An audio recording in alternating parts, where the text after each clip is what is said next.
अध्याय 27 रांची में योग विद्यालय की स्थापना। तुम संस्था संबंधी कार्यों के विरोधी क्यों हो? गुरुजी के प्रश्न ने मुझे थोड़ा चौंकाया। यह सच है कि उस समय मेरा व्यक्तिगत मत यह था कि संस्थाएं भीड़ का छत्ता होती हैं। यह एक कृतज्ञताहीन कार्य है गुरुजी, मैंने उत्तर दिया।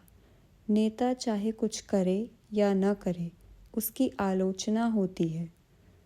क्या तुम सारा दिव्य छेना सिर्फ अपने लिए ही चाहते हो?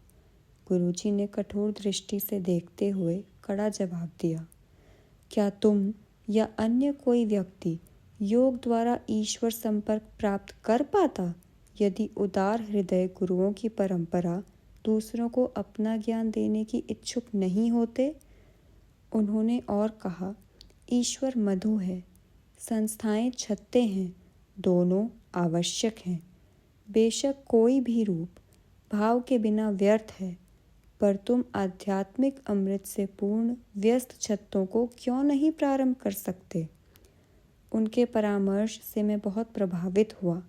यद्यपि मैंने कोई उत्तर नहीं दिया, पर मेरे वक्ष में दृढ़ संकल्प उदय हुआ।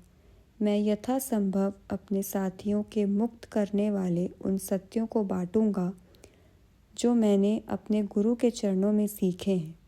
हे ईश्वर, मैंने प्रार्थना की, मेरे भक्ति के मंदिर में आपका प्रेम सदा चमकता रहे और मैं उस प्रेम को दूसरों के हृदय में जगा सकूं। मेरे संन्यास ग्रहण से पूर्व एक अवसर पर युक्तेश्वर जी ने बहुत अनपेक्षित बात कही थी। अपनी वृद्धावस्था में तुम्हें एक पत्नी के साहचर्य का अभाव बहुत खलेगा, उन्होंने कहा था। क्या तुम नहीं मानते कि पारिवारिक व्यक्ति अपनी पत्नी और बच्चों के पालन द्वारा अच्छा काम करता है और इस प्रकार ईश्वर की दृष्टि में एक अच्छी भूमिका निभाता है? गुरुजी, मैंने भयपूर्वक प्रतिवाद किया। आप जानते हैं कि इस जीवन में मेरी इच्छा केवल ब्रह्मांडीय प्रेमी को अपना साथी बनाने की है। गुरुजी इस प्रकार खुलकर हंसे कि मैं समझ गया उनकी टिप्पणी केवल मेरे विश्वास की परीक्षा के रूप में थी। स्मरण रखो, उन्होंने धीरे से कहा, कि जो अपने सांसारिक कर्तव्यों को त्यागता है वह अधिक बड़े परिवार के प्रति किसी प्रकार की जिम्मेदारी निभाकर ही अपने आप को उचित ठहरा सकता है। युवकों के लिए सर्वांगीण शिक्षा का विचार सदा मेरे हृदय के करीब था। मैंने सामान्य शिक्षा के नीरस परिणाम स्पष्ट रूप से देखे थे, जिनका लक्ष्य केवल शारीरिक और बौद्धिक विकास था। नैतिक और आध्यात्मिक मूल्यों जिनके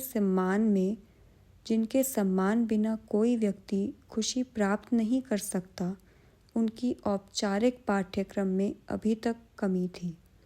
मैं ऐसे विद्यालय की स्थापना करने के लिए दृढ़ था जिसमें युवा बालक पूर्ण मानव के रूप में विकसित हो सकें। इस दिशा में मैंने पहला कदम 7 बच्चों के साथ बंगाल के छोटे से गांव दिहीकी में रखा। 1 वर्ष बाद 1918 में कासिम बाजार के महाराजा सर मनींद्र चंद्र नंदी की उदारता के फलस्वरूप मैंने अपनी द्रुत गति से बढ़ते समूह को रांची स्थानांतरित किया। कलकत्ता से 200 किलोमीटर दूर बिहार का यह नगर भारत की सबसे स्वास्थ्यप्रद जलवायु से धन्य है। रांची का कासिम बाजार महल नए स्कूल के मुख्यालय में रूपांतरित हो गया, जिसका नाम मैंने ऋषियों के शैक्षिक आदर्शों के अनुरूप ब्रह्मचर्य विद्यालय रखा।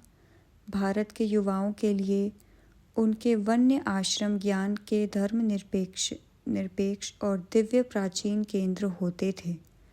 रांची में मैंने माध्यमिक और हाई स्कूल दोनों स्तरों के शैक्षिक कार्यक्रम की व्यवस्था की। इसमें कृषि, उद्योग, व्यापार और शिक्षा संबंधी सभी विषय पढ़ाए जाते थे। छात्रों को योग एकाग्रता और ध्यान और शारीरिक विकास के लिए एक अनोखी प्रणाली योगोदा भी सिखाई गई, जिसके सिद्धांतों की मैंने 1916 में खोज की थी। इस अनुभूति द्वारा कि मनुष्य का शरीर एक विद्युत बैटरी की तरह है, मैंने तर्क किया कि प्रत्यक्ष मानवीय इच्छा शक्ति द्वारा इसे शक्ति से पुनः संचारित किया जा सकता है। चूंकि छोटा या बड़ा कोई भी कार्य स्वेच्छा के बिना नहीं किया जा सकता, मनुष्य बोझिल उपकरणों या यांत्रिक व्यायामों के बिना अपनी मुख्य संचालक इच्छा द्वारा अपने शारीरिक कोशों में शक्ति संचार कर सकता है। इसलिए मैंने रांची के छात्रों को अपनी सरल योगोदा प्रविधियां सिखाई, जिनके द्वारा व्यक्ति के मेडुला ऑब्लोंगेटा में केंद्रित प्राण शक्ति को इच्छानुसार और तुरंत ब्रह्मांडीय शक्ति की असीम आपूर्ति से पुनः संचारित किया जा सकता है। इस प्रशिक्षण के प्रति लड़कों ने अच्छी प्रतिक्रिया दिखाई। प्राण शक्ति को एक भाग से दूसरे भाग में स्थानांतरित करने की असामान्य क्षमता विकसित की और कठिन शारीरिक आसनों में पूर्ण स्थिरता से बैठ सके। वे शक्ति और सहन शक्ति के ऐसे साहसपूर्ण कार्य करते जिनकी अनेक शक्तिशाली पुरुष बराबरी नहीं कर पाते थे। मेरे सबसे छोटे भाई विष्णु चरण घोष रांची विद्यालय में कार्य करने लगे। बाद में वे बंगाल के प्रमुख शारीरिक प्रशिक्षक बने। उसने और उनके एक छात्र ने अमेरिका और यूरोप का भ्रमण किया। उन्होंने शक्ति और प्रवीणता का ऐसा प्रदर्शन किया जिसने यूनिवर्सिटी के बड़े बड़े वैज्ञानिकों को आश्चर्यचकित कर दिया, जिसमें कोलंबिया यूनिवर्सिटी, न्यूयॉर्क के लोग भी थे। पहले वर्ष के अंत में रांची विद्यालय में प्रवेश के लिए 2000 प्रार्थना पत्र आए, पर विद्यालय, जो उस समय केवल आवासीय था, मात्र 100 छात्रों को प्रवेश दे सका। दिवसीय छात्रों की शिक्षा की व्यवस्था शीघ्र की गई। विद्यालय में मुझे छोटे बच्चों के पिता और माता दोनों की भूमिका निभानी पड़ती और संस्था की व्यवस्था संबंधी अनेक कठिनाइयों को भी सुलझाना पड़ता। मुझे प्रायः क्राइस्ट के शब्द याद आते, मैं तुम्हें सत्य कहता हूँ, ऐसा कोई व्यक्ति नहीं जिसने घर या भाइयों या बहनों या पिता या माता या पत्नी या बच्चों या भूमि को मेरे लिए और ईसाई धर्म के लिए छोड़ा, परंतु अब वह इस समय 100 गुना घरों और भाइयों और बहनों और माताओं और बच्चों और भूमियों को उत्पीड़न सहित प्राप्त करेगा और आने वाले लोक में शाश्वत जीवन प्राप्त करेगा। श्री युक्तीश्वर जी ने इन शब्दों की व्याख्या की थी। जो साधक विवाह और पारिवारिक जीवन के अनुभवों को त्यागता है और छोटे घर और सीमित कार्यों की छोटी समस्याओं के बदले अधिक बड़े समाज सेवा के उत्तरदायित्वों को सामान्यतः अपनाता है, वह ऐसे कार्य को हाथ में लेता है जिसके साथ प्रायः गलत समझने वाले संसार द्वारा उत्पीड़न आता है, परंतु दिव्य आंतरिक संतोष भी होता है। एक दिन पिताजी अपना आशीर्वाद देने रांची आए, जो बहुत समय से नहीं मिला था, क्योंकि मैंने उनके द्वारा बंगाल नागपुर रेलवे के पद की पेशकश को अस्वीकार कर उन्हें दुखी किया था। बेटा, उन्होंने कहा, जीवन में तुम्हारे चुनाव से अब मैं संतुष्ट हूँ। इन प्रसन्न और उत्सुक बच्चों के बीच तुम्हें देख मुझे खुशी हुई। रेल के निर्जीव संख्या वाले टाइम टेबलों की अपेक्षा तुम्हारा स्थान यहाँ है।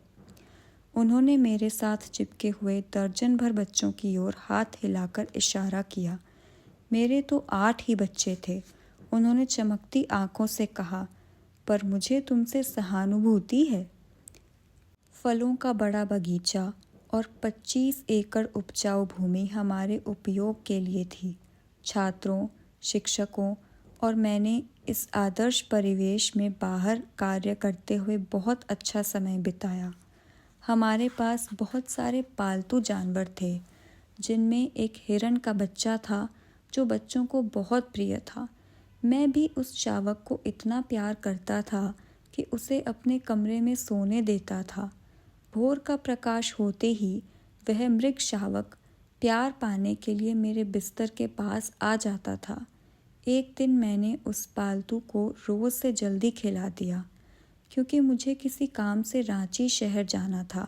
हालांकि मैंने बच्चों को मेरे आने तक उस शावक को कुछ न खिलाने के लिए सावधान किया था, उनमें से एक आज्ञा न मानने वाला था और उसने मृग शावक को बहुत सारा दूध पिला दिया। जब मैं वापस आया तो मुझे यह दुखद समाचार मिला। मृग शावक आवश्यकता से अधिक भोजन दिए जाने के कारण लगभग मृत हो चुका है। आंसुओं से मैंने उस निर्जीव से पालतू को अपनी गोद में रखा। उसके जीवन की रक्षा के लिए मैंने ईश्वर से दयनीय भाव से विनती की। घंटों बाद उस नन्हे जीव ने अपनी आंखें खोली, खड़ा हुआ और दुर्बलता से चला। सारा विद्यालय हर्ष ध्वनि करने लगा। पर उस रात मुझे एक गंभीर शिक्षा मिली जो मैं कभी नहीं भूल सकता। मैं उस हिरण के साथ 2 बजे तक जागता रहा। फिर मैं सो गया। वह हिरण मेरे स्वप्न में आया और बोला, आपने मुझे रोका हुआ है, कृपया मुझे जाने दो, मुझे जाने दो। ठीक है, मैंने स्वप्न में उत्तर दिया। मैं उसी समय जाग गया और चिल्लाया, बच्चों, हिरण मरने वाला है। बच्चे मेरे पास भाग कर आए। मैं कमरे के उस कोने की ओर भागा जहां मैंने उसे रखा था।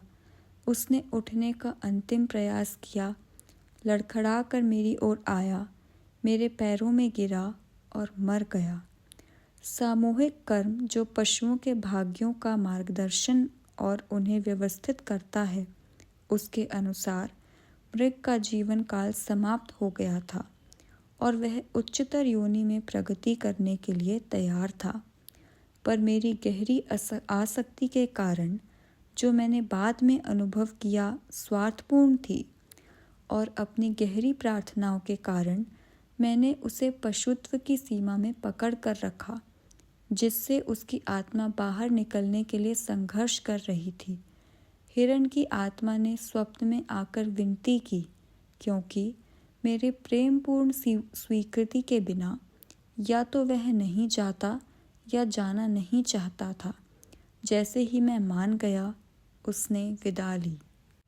मेरा सारा दुख दूर हो गया। मैंने नए सिरे से अनुभव किया कि ईश्वर चाहता है कि उसके बच्चे उसकी हर चीज़ को उसका भाग समझकर प्रेम करें और भ्रमपूर्वक यह नहीं सोचें कि मृत्यु सब कुछ समाप्त कर देती है। अज्ञानी व्यक्ति मृत्यु की अलंघ्य दीवार को ही देख पाता है, जो उसके प्रिय मित्रों को मानो सदा के लिए छुपा देती है।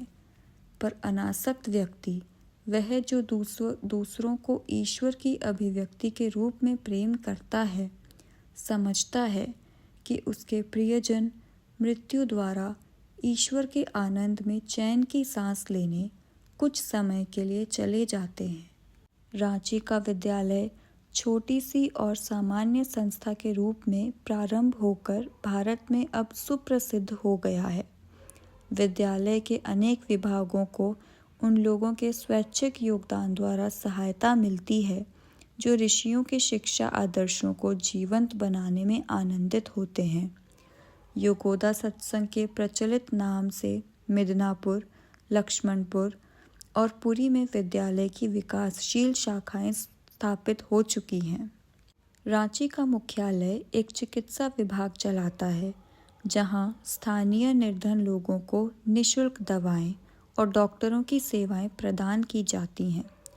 वहां प्रति वर्ष 18,000 से अधिक लोगों की चिकित्सा होती है। विद्यालय ने भारत में खेलकूद प्रतियोगिताओं और शिक्षा के क्षेत्र में अपना नाम रोशन किया। रांची के पूर्व छात्रों ने बाद में विश्वविद्यालयीय जीवन में भी अपनी पहचान बनाई। स्कूल अब अपने 28वें वर्ष में और अनेक क्रियाकलापों का केंद्र पूर्व और पश्चिम के अनेक प्रसिद्ध लोगों के आगमन द्वारा सम्मानित हुआ है। विद्यालय के प्रथम वर्ष में निरीक्षण करने वाले महान पुरुषों में से एक स्वामी प्रणबानंद बनारस के द्विशरीरी संत थे। महान गुरु ने जब वृक्ष के नीचे सुंदर परिवेश में होने वाली कक्षाओं और संध्या समय बालकों को घंटों ध्यान में स्थिर बैठे देखा, वे बहुत प्रभावित हुए। मेरा हृदय आनंद से भर गया है, उन्होंने कहा, यह देखकर कि लहिड़ी महाशय के आदर्शों के अनुसार इस संस्था में बालकों को उचित शिक्षा दी जा रही है। इसे मेरे गुरुजी का आशीर्वाद मिले। मेरे पास बैठे एक बालक ने महान योगी से एक प्रश्न का साहस किया। महाशय, उसने कहा, क्या मैं सन्यासी बनूंगा? क्या मेरा जीवन केवल ईश्वर के लिए है? यद्यपि स्वामी प्रणबानंद कोमल से मुस्कुराए, उनकी आंखें भविष्य को भेद रही थी। पुत्र, उन्होंने उत्तर दिया, जब तुम बड़े होगे तुम्हारे लिए एक सुंदर सी दुल्हन प्रतीक्षा कर रही होगी। वर्षों तक स्वामी परंपरा में प्रवेश करने की योजना के बाद अंततः उस बालक ने विवाह कर लिया। स्वामी प्रणबानंद के रांची आने के कुछ समय बाद मैं अपने पिता के साथ कलकत्ता के घर गया, जहाँ योगी अस्थायी रूप से रह रहे थे। प्रणबानंद जी की भविष्यवाणी मुझे इतने वर्षों पहले की गई मेरे दिमाग में दौड़ गई। बाद में मैं तुम्हें तुम्हारे पिता के साथ मिलूंगा। पिताजी ने जब स्वामी जी के कमरे में प्रवेश किया, महान योगी अपने आसन से उठे और प्रेम पूर्ण सम्मान के साथ मेरे पिता का आलिंगन किया। भगवती, उन्होंने कहा, तुम अपने लिए क्या कर रहे हो? क्या तुम अपने पुत्र को तीव्रता से ईश्वर की ओर जाते नहीं देख रहे? अपने पिता के सामने उनकी प्रशंसा सुन मैं शर्मा गया। स्वामी जी आगे बोले, तुम्हें याद है हमारे पूज्य गुरुजी कहा करते थे, बनत बनत बन जाए। अतः निरंतर क्रिया योग करते रहो और शीघ्र दिव्य द्वार तक पहुँचो। प्रणबानंद जी के शरीर पर जो इतना सशक्त और सबल था जब मैं उनसे बनारस में पहली बार मिला था, अब निश्चित बढ़ती उम्र दिख रही थी। हालांकि उनकी मुद्रा अभी भी स्पष्ट रूप से सीधी थी। स्वामी जी, उनकी आंखों में सीधा देखते हुए मैंने पूछा, कृपया मुझे सच बताएं, क्या आपको वृद्धावस्था का प्रभाव अनुभव नहीं हो रहा? जैसे जैसे शरीर दुर्बल हो रहा है, क्या आपकी ईश्वर की अनुभूतियाँ भी कम होती जा रही हैं? वे देवदूतों जैसे मुस्कुराए। प्रियतम, अब पहले से भी अधिक मेरे पास हैं। उनके पूर्ण विश्वास ने मेरे मन और आत्मा को अभिभूत कर दिया। उन्होंने आगे कहा, मैं अभी भी 2 पेंशनों का आनंद ले रहा हूँ, एक यहाँ भगवती से और दूसरी ऊपर से। अपनी उंगली से स्वर्ग की ओर संकेत करते हुए वे संत समाधि में चले गए। उनका चेहरा दिव्य तेज से चमक रहा था। मेरे प्रश्न का पर्याप्त उत्तर। यह देख कि प्रणबानंद जी ने कमरे में बहुत सारे पौधों और बीजों के पैकेट थे, मैंने उसका कारण पूछा। मैंने बनारस हमेशा के लिए छोड़ दिया है, उन्होंने कहा, और अब हिमालय की ओर जा रहा हूँ। वहाँ मैं अपने शिष्यों के लिए आश्रम खोलूँगा। इन बीजों से पालक और अन्य सब्जियाँ पैदा होंगी। अपना समय ईश्वर से ऐक्य के आनंद में बिताते हुए मेरे प्रिय सादगी से रहेंगे और कुछ आवश्यक नहीं है। पिताजी ने अपने गुरु भाई से पूछा कि वे कलकत्ता कब वापस आएंगे। कभी नहीं, संत ने उत्तर दिया। यह वह वर्ष है जब लहिड़ी महाशय ने मुझे कहा था कि मैं अपने प्रिय बनारस को सदा के लिए छोड़ दूंगा और हिमालय जाऊंगा, अपने इस नश्वर शरीर को वहां त्यागने के लिए। उनके इन शब्दों से मेरी आंखें भर आईं, पर स्वामी जी शांतिपूर्वक मुस्कुराए। उन्होंने मुझे उस नन्हे दिव्य बच्चे की याद दिलाई जो दिव्य माँ की गोद में सुरक्षित बैठा हुआ है। आयु के बोझ का योगी की परम आध्यात्मिक शक्तियों के पूर्ण प्रभुत्व पर कोई प्रभाव नहीं पड़ता। वह अपने शरीर को स्वेच्छा से पुनः नया कर सकता है, फिर भी वह कभी कभी आयु की प्रक्रिया को रोकने के प्रति उदासीन होता है। अपने पुराने शरीर को समय बचाने वाले उपकरण की तरह इस्तेमाल कर वह अपने कर्मों को शारीरिक स्तर पर फलित होने देता है, ताकि नए अवतार में कर्मों के फल भोगने की आवश्यकता न रहे। कुछ माहों बाद मैं अपने एक पुराने मित्र सनंदन से मिला। वह प्रणबानंद जी के निकटतम शिष्यों में से एक था। मेरे प्यारे गुरु चले गए, उसने सिसकते हुए कहा। उन्होंने ऋषिकेश के निकट एक आश्रम बनाया और हमें स्नेहपूर्वक प्रशिक्षण दिया। जब हम वहाँ ठीक से व्यवस्थित हो गए और उनके सानिध्य में तीव्र प्रगति कर रहे थे, उन्होंने एक दिन ऋषिकेश के विशाल जनसमूह को भोजन खिलाने का प्रस्ताव रखा। मैंने उनसे पूछा कि वे इतना विशाल जनसमूह क्यों चाहते हैं। यह मेरा अंतिम पर्व संस्कार है, उन्होंने कहा। मुझे उनके शब्दों का तात्पर्य पूरी तरह समझ नहीं आया। प्रणबानंद जी ने विशाल मात्रा में भोजन को पकाने में सहायता की। हमने 2000 लोगों को भोजन कराया। भोज के बाद वे ऊंचे चबूतरे पर बैठे और असीम पर बहुत प्रेरणाप्रद उपदेश दिए। अंत में हजारों के सामने वे मेरी ओर मुड़े।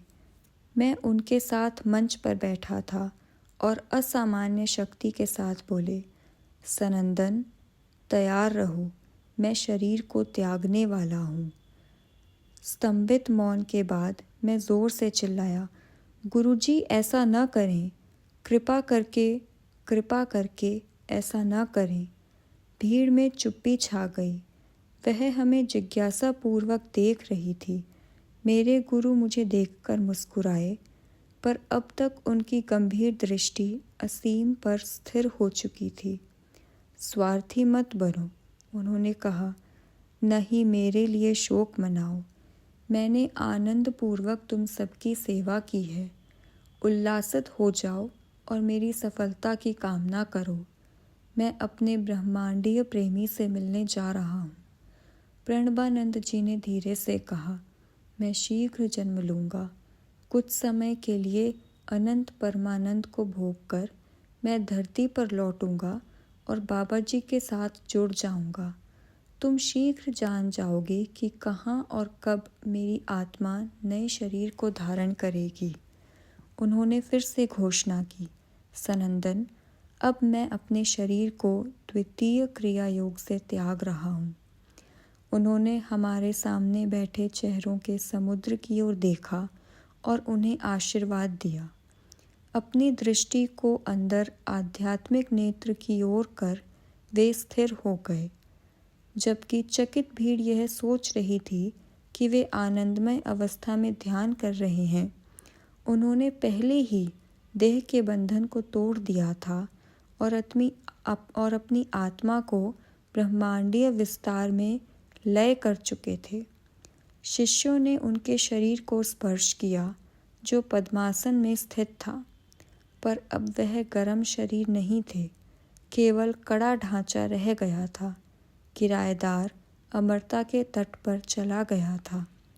मैंने पूछा कि प्रणबानंद जी पुनर्जन्म कहाँ लेंगे। यह एक पवित्र विश्वास है, इसे मैं किसी को नहीं बता सकता, सनंदन ने उत्तर दिया। शायद तुम्हें किसी और तरीके से पता चल जाए। वर्षों बाद मुझे स्वामी केशवानंद से पता चला कि नए शरीर में जन्म लेने के कुछ वर्षों बाद वे हिमालय के बद्रीनारायण चले गए थे और वहाँ वे महान बाबा जी के आसपास संतों के समूह में जाकर मिल गए।